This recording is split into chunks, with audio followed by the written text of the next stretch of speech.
네. 저희 오늘 엄청 특별한 날이죠. 특별한 날입니다. 현재 사는 심용환의 첫 광고가 들어왔습니다.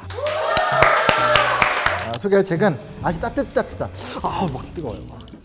지나쳤나요? 네. 개인적으로 그 티핑 포인트를 굉장히 흥미롭게 읽었고, 또 사실 우리나라에서는 1만 시간의 법칙으로 유명한 아웃라이어라는 책도 이제 쓰신 분인데, 그런 그가 새로운 책을 냈습니다. 멜컴 글래드웰이 처음으로 선보이는 역사 논픽션 도서. 제목도 막 어떤 선택의 재검토. 이 책은 우리가 그동안 전쟁, 폭격하면 크게만 생각하고, 그리고 결론과 시작만 생각하는 경향, 그 뻔한 과정에 대한 문제를 제기하는 책이라고 보면 좋을 것 같아요. 시작과 결론 사이에 수많은 선택들, 당신은 어떤 선택을 할 것입니까? 그리고 그것이 과연 올바른 선택입니까?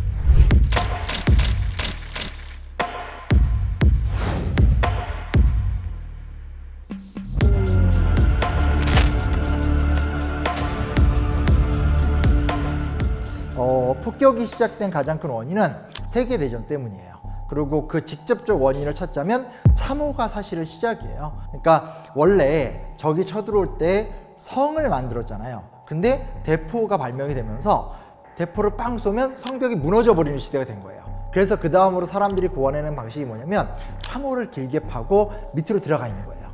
그리고 이 참호를 만들고 그 앞에다가 방어시설을 굉장히 만들어 놓으니까 당시에는 아주 러프하게 얘기한 무기가 총밖에 없어요. 그러니까 무슨 얘기냐? 일반 군인이 쓰는 소총, 그리고 멀리서 쏘는 대포, 그리고 마지막으로 그 당시 신무기였던 기관총밖에 없어요. 그러니까 뿅, 도도동 이거밖에 안 돼요. 그러니까 사람들이 근데 밑으로 들어가 버리니까 이게 사격을 한다는 게 너무 힘든 거예요. 그래서 이 문제를 도대체 어떻게 풀 것이냐라는 고민 속에서 여러 아이디어가 나오다가 대표적으로 등장했던 게 탱크랑 비행기예요. 탱크를 만든다라는 건 참호를 돌파할 수 있는 거고, 비행기는 하늘에서 이제 내려다보면서 상대 진영을 파악할 수 있게 되는 거죠. 그래서 후방에 어마어마한 중화 공장을 만들어 놓고 거기서 탱크나 기관총 같은 당시 신무기들을 계속 개발해서 찍어내야 돼요. 이걸 좀 어려운 말로 뭐라고 하냐면 총력전 체제가 시작된 거예요. 그러면 전쟁의 양상이 1차 세계대전, 특히 2차 세계대전 가면서 어떻게 확 바뀌게 되는 거냐면, 이제는 눈앞에 보이는 병사를 몇 명이 죽이느냐가 중요하지 않아요. 그것보다는 비행기를 띄워서 멀리 적진 안쪽으로 들어가서 적의 가장 후방에 있는 대표적인 기지들 있죠. 생산 공장들을 폭격해서 그것을 박살내버리면 그러면 상대의 생산 능력이 떨어지게 되잖아요. 뭐 이런 과정을 겪게 되면서 폭격의 의미가 갑자기 커진다는 것들. 그래, 그게 일반적인 폭격의 역사야. 근데 그 중에 폭격의 역사의 운명을 결정지은 어떤 선택들이 있었다라는 거죠. 그리고 그 선택들이라는 것이 생각보다 우리가 오늘날 생각하는 거랑 많이 다르다라는 걸 이 책이 이제 지적을 해주고 있다라는 거예요. 저도 이 책을 보면서 깜짝 놀랐던 게 뭐냐면, 폭격하면 워낙 그냥 영상이나 화면이나 책으로 많이 봐서 그냥 비행기가 날아가다가 밑에 이렇게 문 열면 막 떨어지잖아요. 그러면 이게 다 터지고 그냥 그런가 보다라고 생각을 했는데 그런 게 아니라는 거예요. 그러면서 쉬운 예를 들죠. 그게 뭐냐? 80km로 달리는 차 안에서 밖에 있는 쓰레기통에다가 다 먹은 코카콜라 캔을 던져서 그 쓰레기통에 넣는 법. 그러니까 말 그대로 그날의 날씨, 그리고 그때 비행기가 이동하는 속도, 비행기가 이동하는 속도에서 이 폭탄을 투하했었을 때 그 투하한 것이 정확한 그 낙착 지점을 확보하느냐, 관념을 구체화시키고 더 강하고 더 정확하고 더 명쾌하게, 또한 적보다 더 우월하게 뭔가의 성공을 거두려면 그 포인트에서의 어떤 중요한 기술적 혁신이 필요하구나. 여기서 일단 이 저자가 이야기하는 핵심적인 부분에선 노든의 폭격 조준기 얘기가 굉장히 구체적으로 나옵니다.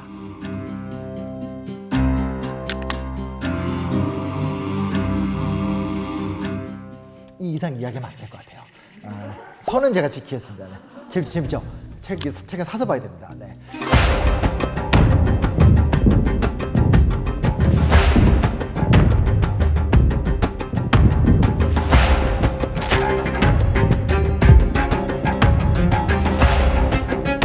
이렇게 생각하잖아요.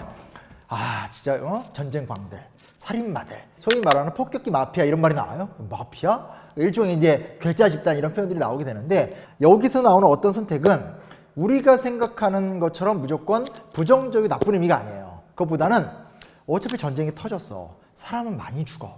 사람은 죽을 수밖에 없어. 누군가가 패배할 때까지. 그걸 인정하고 본다라면, 그러니까 현실을 받아들인 거죠. 그러면 최소한 최단기로 빨리 끝내는 게 최고다 라는 고민을 하게 되는 거예요. 누가? 폭격 전문가들이. 그래서 오늘 우리의 생각과는 굉장히 다르게 이 당시에 폭격을 고민했었던 사람들은 뭐냐면 전쟁이 시작됐었을 때 폭격만으로 전쟁을 끝낼 수 있는 개념, 이렇게 접근했다는 거예요.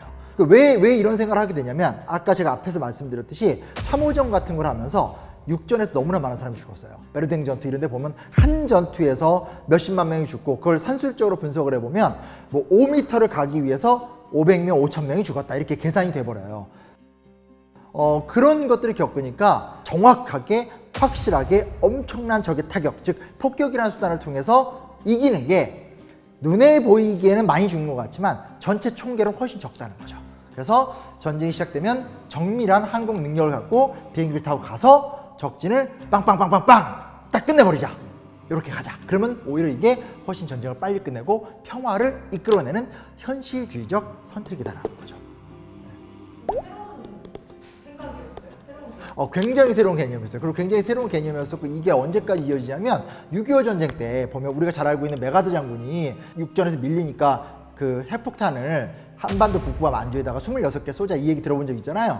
그 얘기도 이런 계획의 일환이에요. 핵무기 한 200에서 300발 정도를 전쟁 시작하자마자 적의 요지에 빵빵빵 쏴서 단숨에 전쟁을 끝내는 것들. 이게 50년대까지는 굉장히 각광받던 군사 이론이었어요. 이 당시에는 이렇게 하는 게 전쟁을 빨리 끝내는 거고 사람을 제일 적게 죽이는 거라고 생각을 했다라는 거죠.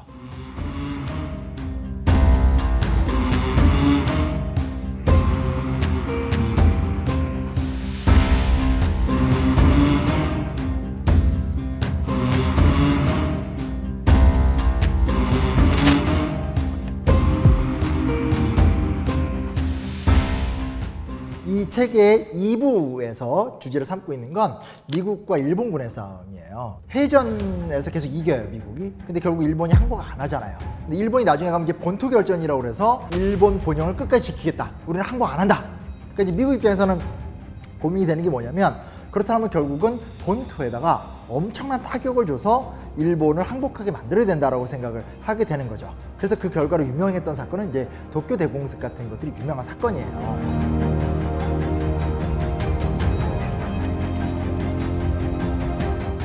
여기에는 실제로 두 명의 지휘관이 나옵니다. 헨셀이라는 사람과 르메이라는 사람이 나와요. 이 시기를 공부하는 밀리터리 전쟁사를 좋아하는 분들 입장에선 르메이 정도 되면 다 알아요.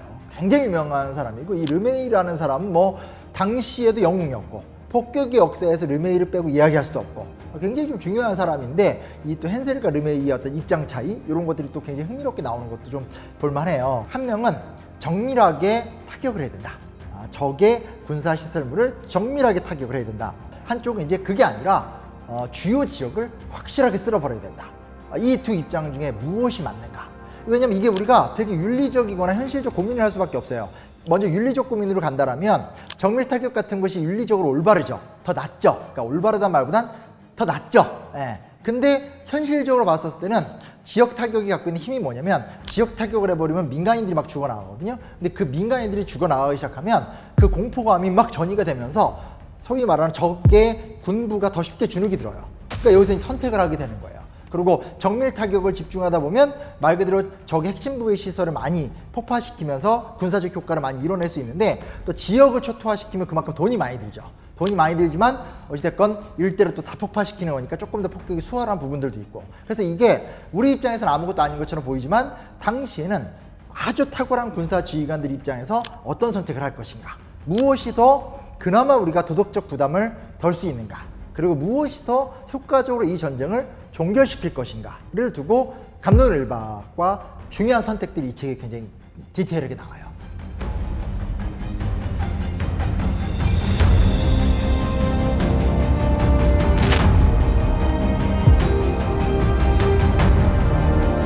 이런 거지. 비행기가 폭격기가 쭉 날아가면 같은 방향으로 이렇게 날아가면 그냥 쏙 맞출 수 있잖아요. 직진을 하는 것이 아니라 약간 이제 이렇게 회전 기동이라고 해서 이렇게 좀 안전하게 기동을 하면서 갔더니 목표물에 정확하게 포착해서 공격을 못 한다는 거예요. 그래서 르메이의 결론은 뭐냐? 그렇게 가면 안 되고 우리가 더 밀집해서 한 방향으로 가서 폭격을 해야 된다는 거예요. 효과는 좋아요.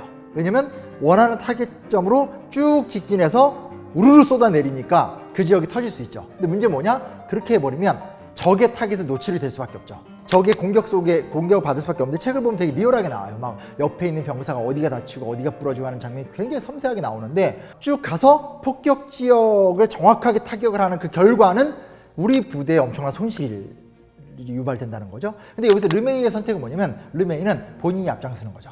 비행기 같이 타고 내가 이끌고 직접 몰고 가면서 작전을 수행한다라는 거예요. 이것도 우리가 되게 고민해 볼 만한 부분이 뭐냐면 리더란 최고의 성과를 이뤄내야 돼요. 근데 최고의 성과를 이뤄내기 위해서 조직원들을 얼만큼 희생시킬 것이냐. 지도자가 앞장서면서 상당수의 조직 구성원을 희생시키면서 이건 목적을 달성하는 구조거든요. 이게 어려운 거죠. 그래서 이 책을 보면서 굉장히 흥미로운 측면은 뭐냐면 이게 그냥 과거의 폭격 이야기로 끝나는 것이 아니라 이 정도로 사람이 죽어나가진 않더라도 각자가 리더들이고 각자가 자기의 사업과 일을 하는 사람들이잖아요. 우리들은 봤었을 때 목표가 있고 그 목표 앞에서 솔선수범하는 것까지는 한국 사람들이 다 동의를 하는데 솔선수범을 하더라도 구성원의 피해, 구성원이 겪는 고통 이런 것들은 존재한다는 거예요. 거기서 어느 정도의 어떤 선택을 할 것인가 라는 질문을 굉장히 집요하게 이제 물어보게 되는 거죠.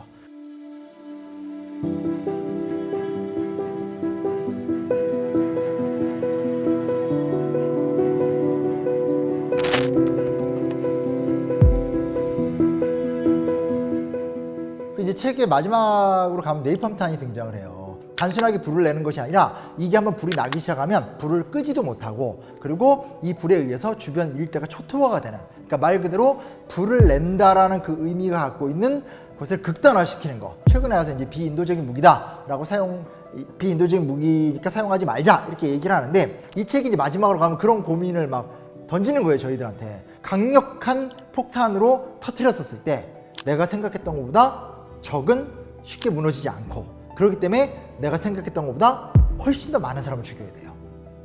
그러면서 이제 점점점 이 책이 후반부를 가게 되면 이 선택은 어느 게 옳은 거야? 무엇이 맞는 거야? 난 지금 잘하고 있는 거야? 문제를 해결하는 거에 대한 굉장히 복잡한 실패들이 이어지잖아요. 그런 것처럼 사실은 전쟁이 발발했었을 땐 그 전쟁을 일으킨 사람조차도 예상하지 못하는 흐름대로 가요. 지금 시즌이 공교롭게도 이제 우크라이나 전쟁이 일어난 상태고 이게 단순하게 그 러시아와 우크라이나 간의 싸움이 아니라 거기에 EU와 미국까지 껴져버렸기 때문에 이 전쟁은 장기화가 되겠죠. 아마 전쟁이 장기화가 되면 폭격 문제가 점점점 더 문제제기가 될 거예요. 그렇게 갈 수밖에 없어요. 현대 저는 항상 그렇게 왔기 때문에. 그래서 우리가 전쟁을 성찰할 수 있는 부분에 대해서 좋은 인사이트를 주는 책이라고 생각이 들게 되고, 전쟁의 최상이란 무엇인가? 만약 이 책이 그런 식으로 흘러갔으면 별로 추천하고 싶지 않았을 것 같아요. 근데 이제 이 책의 장점은 그런 정확한 정답보다는 여러 질문들을 하게 만드는 것이 이 책의 장점이 아닐까라는 생각을 해보게 됩니다.